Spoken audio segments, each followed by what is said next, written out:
Hey guys and welcome to Skyworld. Hey guys, salaam, welcome to where am I? Is this Paris? It looks like it, but it's not. We are in Baku. It's the capital of Azerbaijan. Azerbaijan used to be one of the republics of the exusar, but now it's been a sovereign country for over 30 years. What is Baku known for? Its beautiful architecture. It's got a lot of cats, and it's a windy city. Baku's located on the southern shore of the Absheron Peninsula, and it's on the Caspian Sea. It's the largest city in the Caucasus with a population of 2.3 million people and one of the most ancient cities in the east. The core of the present-day Baku is the Old Town, known as Cherishir, which literally means the inner city. The Old Town is very nice with a maze of narrow alleys, foreign embassy souvenir shops and restaurants. The main attraction of the old city is the Maiden Tower, a 12th century monument. It's surrounded by different legends, and it's still unclear what its purpose was. Inside there's a museum, a collection of worms, and a gift shop, and of course, you'll get a great view from the roof. Another significant structure is the Shirvanshah's Palace, a 15th century palace of the Shirvanshah dynasty, one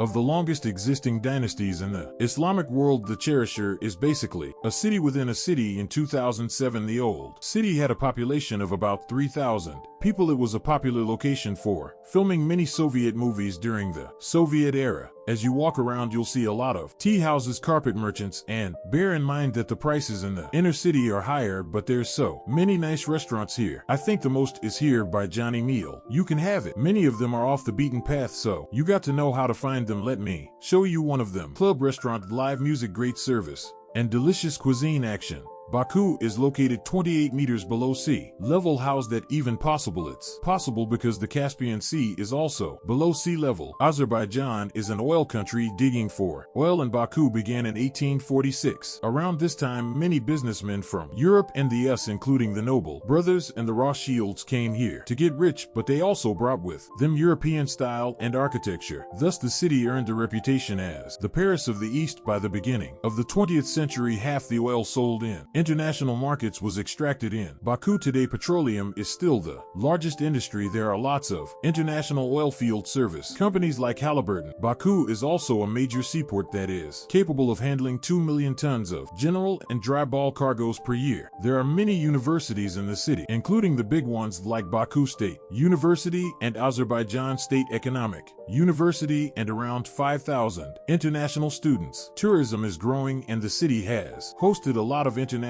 events like the Eurovision, the European Games, and the number of Formula One events. Baku City Circuit around the old city has been in the Formula One calendar since its 2016 debut. Let's take a look at some of the popular spots in the city. Fountain Square. Fountain Square is a popular place. It's a public square where they have many public festivals, shows, and celebrations. You'll find live music, lots of restaurants, and fountains. Of course, it is always crowded in the evening. Nizami Street, or Targova Street, meaning Merchant Street in Russian, is a large pedestrian and shopping street that runs through the city's downtown from west to east. It's home to 19th century buildings, street musicians, and various outlets. From banks to fashion stores, the city of Baku began reinventing itself as an ultra-modern metropolis starting from the early 2000s, and now the city has a lot of impressive architecture, like the Hyder Aliyev Cultural Center. It's a museum of modern art designed by Iraqi-British architect Zakhar Hadid. Inside you'll find various exhibitions about the history of Azerbaijan, as well as an automobile exhibition with cars driven by the former President Hyder Aliyev. It's the center of Azerbaijani culture, history, music, instruments, and more, noted for its distinctive architecture and flow and curved style that avoids sharp angles. In front of the museum there are numerous green lawns where people can kick back, play some sports, and enjoy a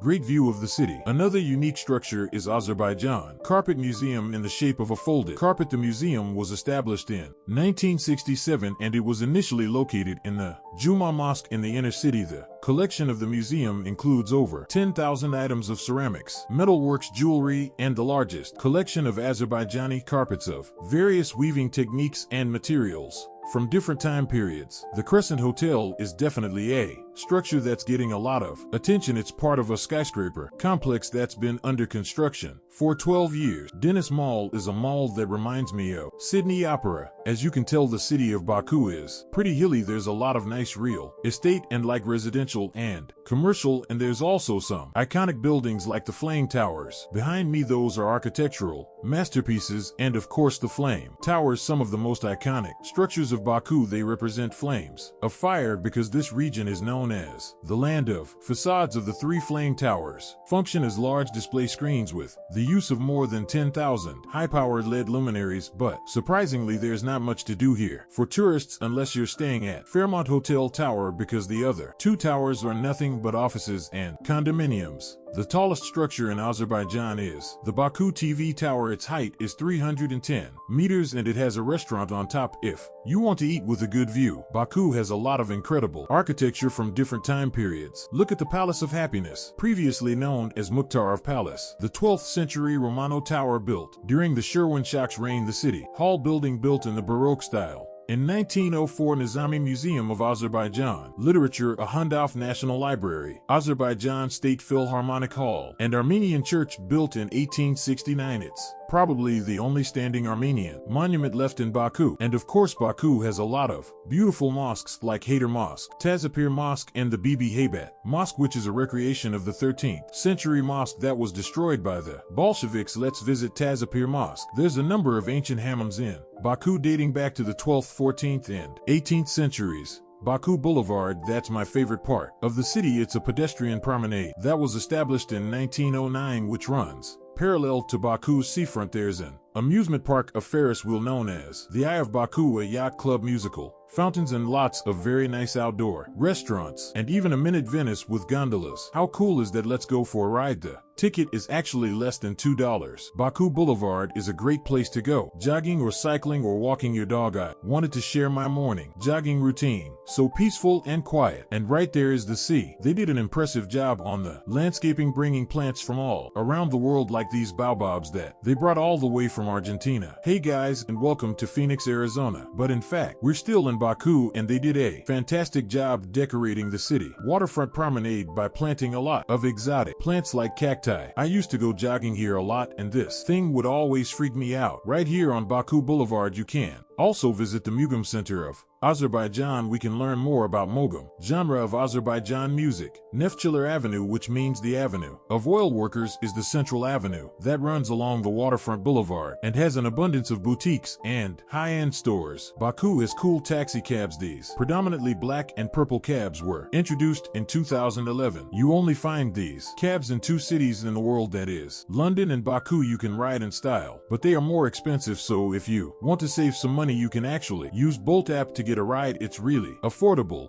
When it comes to public transportation, Baku has a network of buses and a subway system that was opened in 1967, and now it has 3 lines and 25 stations. A single ride for metro and buses is just 18 cents. There's also the Baku funicular. They can take you to the Flame Towers and the Highland Park, where you can get some of the best views of the city. Baku is a large city and traffic gets congested during rush hours. Parking can be a huge problem also, especially around the old town. Baku has a modern airport that was designed by Turkish firm. I really enjoyed the famous cocoons that is wooden pods on the top level. Most common destinations are Turkish cities, Moscow and Dubai. The official language in the country is Azerbaijani, but I was surprised that Russian is also widely spoken and the younger generation speaks good English. We'll see a lot of signs in Russian, modern ones, and from the Soviet days, like this sign, a revolutionary figure that used to live here in 1918. What about crime? Is Baku a safe city? Before I came here, I knew very little, and I was under the impression that anything outside of the city center is going to have a lot of crime and it's going to be nothing but slums. Well, let's see if it's true. Let's visit one of the rundown areas in the city. Wow, I'm in this hilly part of Baku, and these streets are narrow. Looks like favelas. These are old buildings, but I'm pretty sure it's not dangerous.